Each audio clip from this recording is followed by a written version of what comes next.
May 20th, 1 Samuel 26:1 through 1 Samuel 28:25.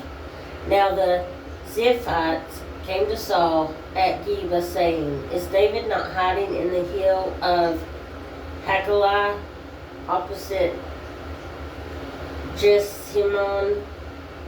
Then Saul arose and went down to the wilderness of Ziph, having 3,000 chosen men of Israel with him, to seek David in the wilderness of Ziph.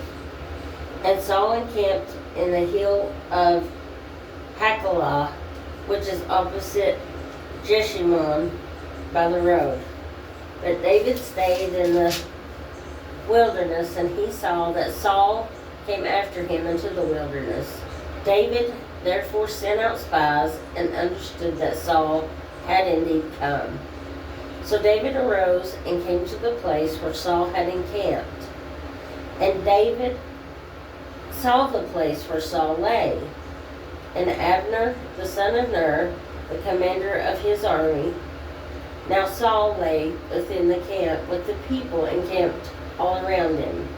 Then David answered and said to Ahimelech the Hittite, and to the Abishai, the son of Zeruiah, brother of Joab, saying, Who will go down with me, Saul, in the camp? And Abishai said, I will go down with you. So David and Abishai came to the people by night, and there Saul lay sleeping within the camp, with his spear struck in the ground by his head. And Abner and the people lay all around him. Then Abishai said to David, God has delivered your enemy into your hand this day. Now therefore, please let me strike him at once with the spear right to the earth, and I will not have to come strike him a second time. But David said to Abishai, Do not destroy him, for who can stretch out his hand against the Lord's anointed and be guiltless? David said, Furthermore, as the Lord lives, the Lord shall strike him, or his day shall come to die, or he shall go out to battle and perish. The Lord forbid that I should stretch out my hand against the Lord's anointed. But please, take now the spear and the jug of water that are by his head, and let's go. So David took the spear and the jug of water by Saul's head, and they got away. And no man saw or knew it, or awoke, for they were all asleep, because a deep sleep from the Lord had fallen on them. Now David went over to the other side and stood on top of the hill afar off, a great distance being between them. And David called out to the people and to Abner, the son of Ner, saying, Do you not answer, Abner? Then Abner answered and said, Who are you calling? Calling out to the king. So David said to Abner, Are you not a man? And who is like you in Israel? Why then have you not guarded your lord the king? For one of the people came in to destroy your lord the king.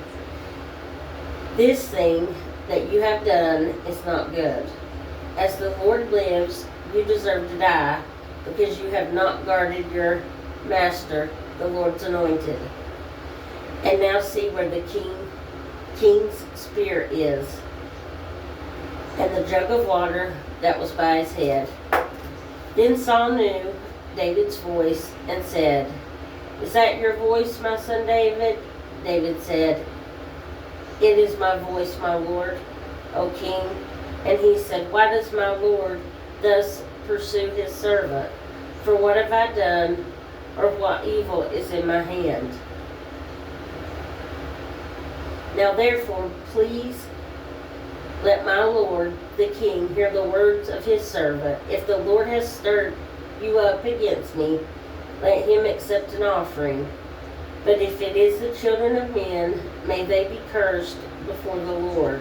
For they have driven me out this day from sharing in the inheritance of the Lord, saying, Go serve other gods. So now do not let my blood fall to the earth before the face of the Lord. For the king of Israel has come out to seek a flea, as when one hunts a partridge in the mountains. Then Saul said, I have sinned. Return, my son David, for I will harm you no more, because my life was precious in your eyes this day. Indeed, I have played the fool and erred exceedingly. And David answered and said, Here is the king's spear. Let one of the young men come over and get it. May the Lord repay every man for his righteousness and his faithfulness. For the Lord delivered you into my hands today, but I would not stretch out my hand against the Lord's anointed. And indeed, as your life was valued much this day in my eyes, so let my life be valued much in the eyes of the Lord, and let him deliver me out of all tribulation. Then Saul said to David, May you be blessed, my son David. You shall both do great things and also still prevail. So David went on his way, and Saul returned to his place. And David said in his heart, Now I shall perish some day by the hand of Saul. There is nothing better for me than I should speedily escape to the land of the Philistines, and Saul will despair of me to seek me any more in any part of Israel. So I shall escape out of his hand.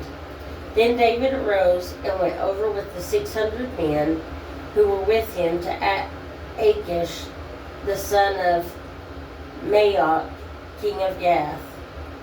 So David dwelt with Achish at Gath, he and his men, each man with his household, and David with his 2 wives, Ahinadab the Jezreelites, and Abigail the Carmelites, Nabal's widow. And it was told Saul that David had fled to Gath, so he sought him no more.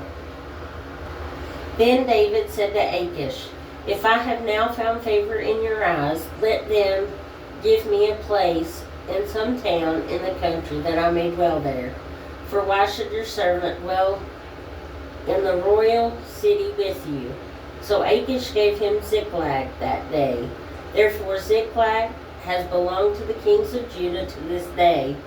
Now the time that David dwelt in the country of the Philistines was 1 full year and 4 months. And David and his men went up and raided the Gershurites, the Girzites, and the Amalekites, for those nations were the inhabitants of the land from old, as you go to Shur, even as far as the land of Egypt. Whenever David attacked the land, he left neither man nor woman alive, but took away the sheep, the oxen, the donkeys, the camels, the apparel, and returned and came to Achish. Then Achish would say, Where have you made a raid today? And David would say, Against the southern area of Judah, or against the southern area of the Jerahmeelites, or against the southern area of the Kenites. David would save neither man nor woman alive to bring news to Gath, saying, Lest they should inform on us, saying, Thus David did, and thus was his behavior all the time. He dwelt in the country of the Philistines. So Achish believed David, saying, He has made his people Israel utterly abhor him. Therefore he will be my servant forever.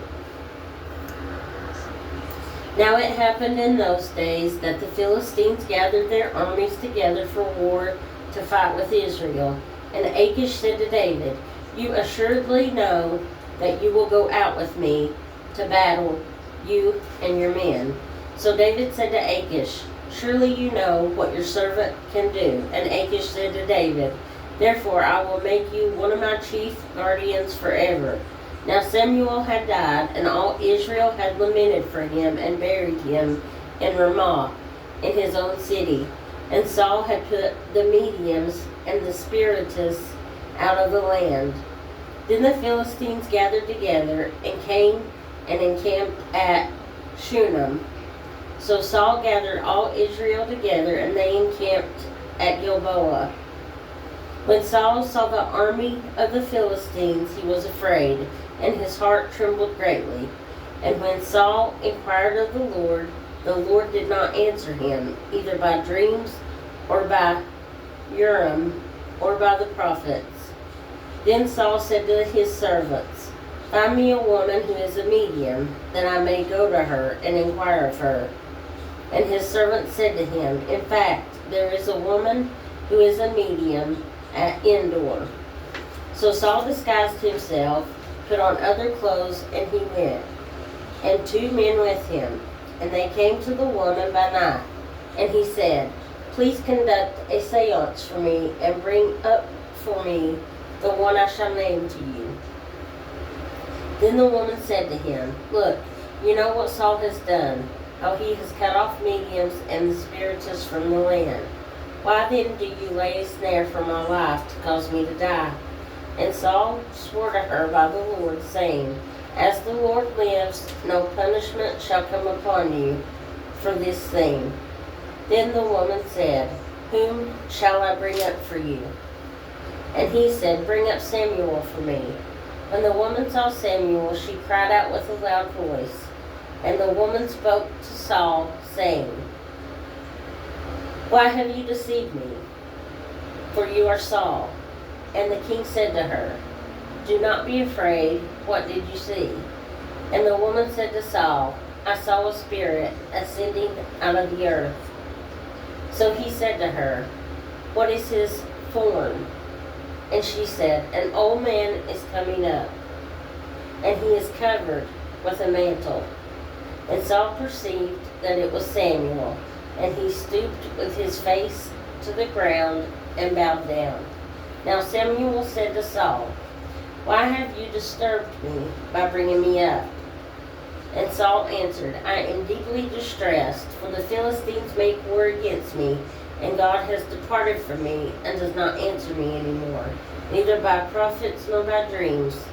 Therefore I have called you, that you may reveal to me what I should do." Then Samuel said, "So why do you ask me, seeing the Lord has departed from you and has become your enemy? And the Lord has done for himself as he spoke by me, for the Lord has torn the kingdom out of your hand and given it to your neighbor David, because you did not obey the voice of the Lord, nor execute his fierce wrath upon Amalek. Therefore the Lord has done this thing to you this day. Moreover, the Lord will also deliver Israel with you into the hand of the Philistines, and tomorrow you and your sons will be with me. The Lord will also deliver..." Dropped my Bible. "The Lord will also deliver Israel with you into the hand of the Philistines, and tomorrow you and your sons will be with me. The Lord will also deliver the army of Israel into the hand of the Philistines." Immediately Saul felt full strength on the ground, and he was dreadfully afraid because of the words of Samuel. And there was no strength in him, for he had eaten no food all day or night. And the woman came to Saul and said that he was severely troubled, and said to him, "Look, your maidservant has obeyed your voice, and I have put my life in my hands and heeded the words which you spoke to me. Now therefore, please, heed also the voice of your maidservant, and let me set a piece of bread before you, and eat, that you may have strength when you go on your way." But he refused and said, "I will not eat." So his servants, together with the woman, urged him, and he heeded their voice. Then he arose from the ground and sat on the bed.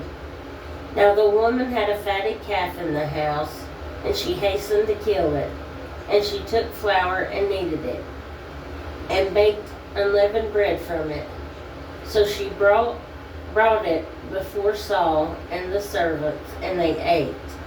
Then they arose and went away that night. John 11, 1-54. Now a certain man was sick, Lazarus of Bethany, the town of Mary and her sister Martha. It was that Mary who anointed the Lord with the fragrant oil and wiped his feet with her hair, whose brother Lazarus was sick. Therefore the sisters sent to him, saying, Lord, behold, him whom you love is sick. When Jesus heard that, he said, The sickness is not unto death, but for the glory of God, that the Son of God may be glorified through it. Now Jesus loved Martha and her sister and Lazarus. So when he heard that he was sick, he stayed 2 more days in the place where he was. Then after this he said to the disciples, Let us go to Judea again. The disciples said to him, Rabbi, lately the Jews sought to stone you. And are you going there again? Jesus answered, Are there not 12 hours in a day? If anyone walks in the day, he does not stumble, because he sees the light of the world. But if one walks in the night, he stumbles, because the light is not in him. These things he said, and after that he said to them, Our friend Lazarus sleeps, but I go that I may wake him up. Then his disciples said, Lord, if he sleeps, he will get well. However, Jesus spoke of his death, but they thought he was speaking about taking rest and sleep. Then Jesus said to them plainly, Lazarus is dead, and I am glad for your sakes I was not there, that you may believe. Nevertheless, let's go to him. Then Thomas, who is called the twin, said to his fellow disciples, Let us also go, that we may die with him. So when Jesus came, he found that he had already been in the tomb 4 days. Now Bethany was near Jerusalem, about 2 miles away, and many of the Jews had joined the women around Martha and Mary to comfort them concerning their brother. Now Martha, as soon as she heard that Jesus was coming, went and met him, but Mary was sitting in the house. Now Martha said to Jesus, Lord, if you had been here, my brother would have not died. But even now I know that whatever you ask of God, God will give you. Jesus said to her, Your brother will rise again. Martha said to him, I know that he'll rise again in the resurrection at the last day. Jesus said to her, I am the resurrection and the life. He who believes in me, though he may die, he shall live. And whoever lives and believes in me shall never die. Do you believe this? She said to him, Yes, Lord. I believe that you are the Christ, the Son of God, who is come into the world. And when she had said these things, she went her way and secretly called Mary, her sister, saying, The teacher has come and is calling for you. As soon as she heard that, she arose quickly and came to him. Now Jesus had not yet come into the town, but was in the place where Martha met him. Then the Jews who were with her in the house and comforting her, when they saw that Mary rose up quickly and went out, followed her, saying, She is going to the tomb to weep there. Then, when Mary came where Jesus was and saw him, she fell down at his feet, saying to him, Lord, if you had only been here, my brother would have not died.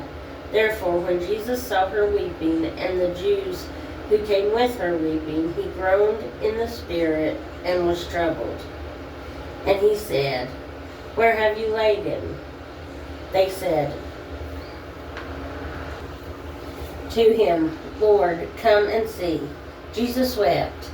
Then the Jews said, See how he loved him.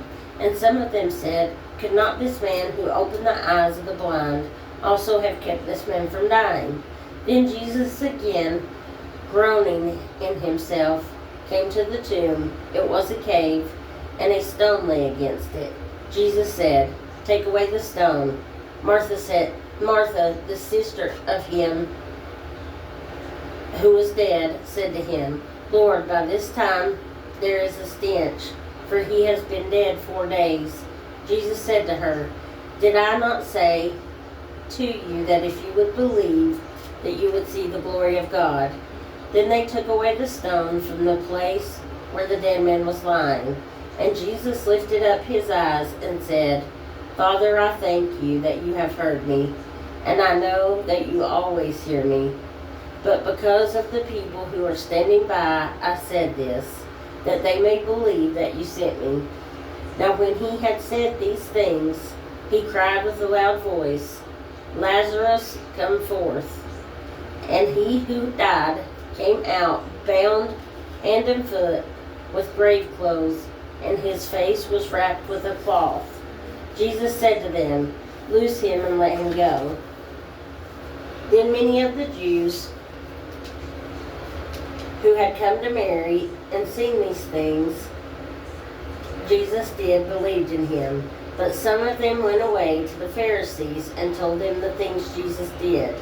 Then the chief priests and the Pharisees gathered a council and said, "What shall we do? For this man works many signs. If we let him alone like this, everyone will believe in him. And the Romans will come and take away both our place and nation." And one of them, Caiaphas, being high priest that year, said to them, "You know nothing at all, nor do you consider that it is expedient for us that one man should die for the people, and not the whole nation should perish."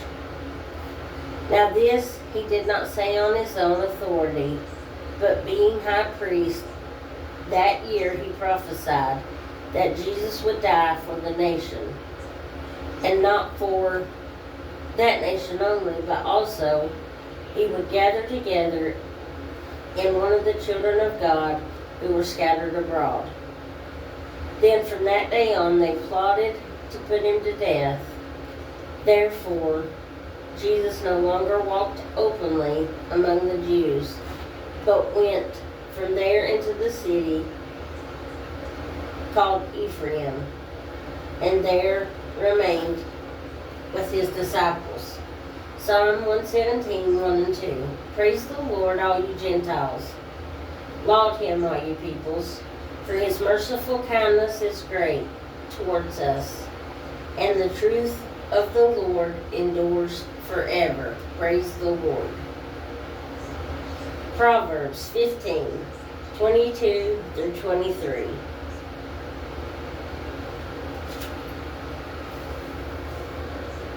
Without counsel, plans go awry, but in the multitude of counselors they are established.